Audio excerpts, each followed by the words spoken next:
Okay, hi, my name is Van Wallach. I'm from Katona. This is the first time I'm here. As you can tell, I do not play a musical instrument, but I do like to tell stories, and I'm hoping that what I have to talk about tonight may resonate with you if you have any elderly friends or relatives, or if you are the elderly friend or relative in somebody's life.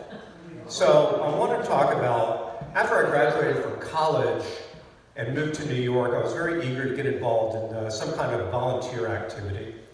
I found out about Project Dorot, which is an organization that works with the Jewish elderly on the Upper West Side.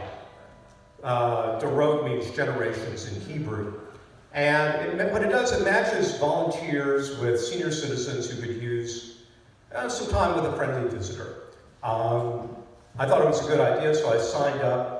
And before long, I had my first meeting with a Dorot manager and a woman named Rena Frank, who was going to be my new friend. That turned out to start the start of a relationship that lasted 14 years, from 1980 to when Rena passed away in 1994. So what can I say about Rena?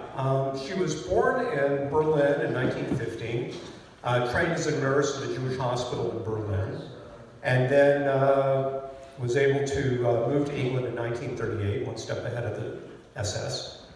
Her father and brothers survived the Holocaust, her mother did not. She married and divorced in England, no children, and then she moved to New York in the early 1950s. Along the way, she changed her name from Irene Renata Frankenstein to Rena Frank, which is definitely less of a mouthful. I lived in Brooklyn when I started doing volunteer work with Rena, and we talked every week, got together every now and then. While she was only 5 years older than my mother, she actually functioned more like the doting grandmother I never had. Rena took a highly proprietary interest in my well-being as the grandson she never had. My visits to her apartment on West 102nd Street lasted for several hours on the afternoons I visited her, when we would eat cucumber and cheese sandwiches, nibble on butter cookies, and she kept a steady stream of cups of tea coming for me. When I left, I always took care packages. I had to carry shopping bags in both hands that were full of cookies, magazine articles, and the annual calendar she got from the city of Berlin. Now, one thing about Rena, she had a knack for timing.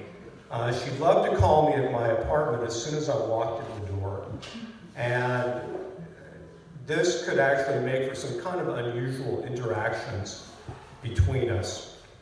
One time, I came home from an office Christmas party where I have to admit I had overindulged in holiday cheer. I begged off on the conversation when I picked up the phone because at the time I was throwing up into a trash can. Oh dear, she exclaimed in a voice that was a combination of Winnie the Pooh and Dr. Ruth. A few years later, I spent a month traveling in Europe, where I met her nephew in London. The moment I walked into my apartment in Brooklyn, sure enough, the phone was ringing. Oh, hello, Vaughn. I just wanted to see how you were doing after your long flight. I figured she had been calling every 10 minutes for about 5 hours.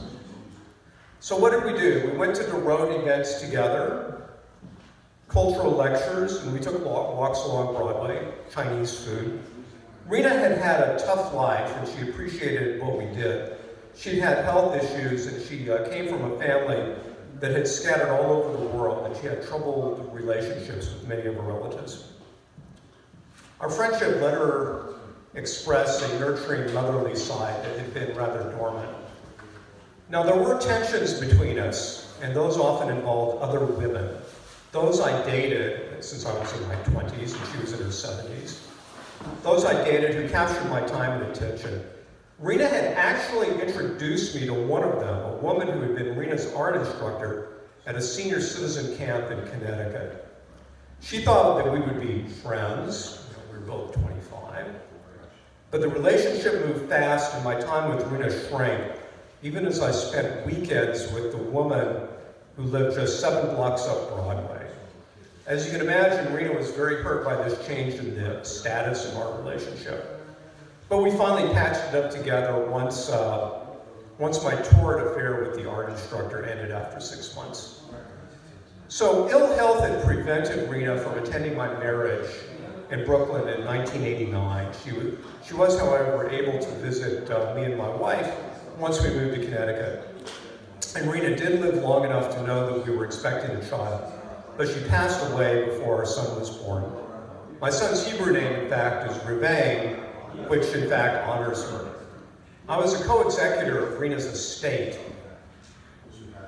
and I inherited tiny photos from Germany in the 1930s and documents with swastikas on them, passports, immigration papers, and a graduation pin from the Jewish hospital in Berlin.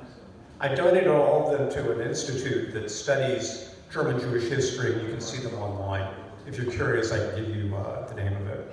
One thing she did give me that I decided to keep was this cookie tin from the coronation of Queen Elizabeth in 1952.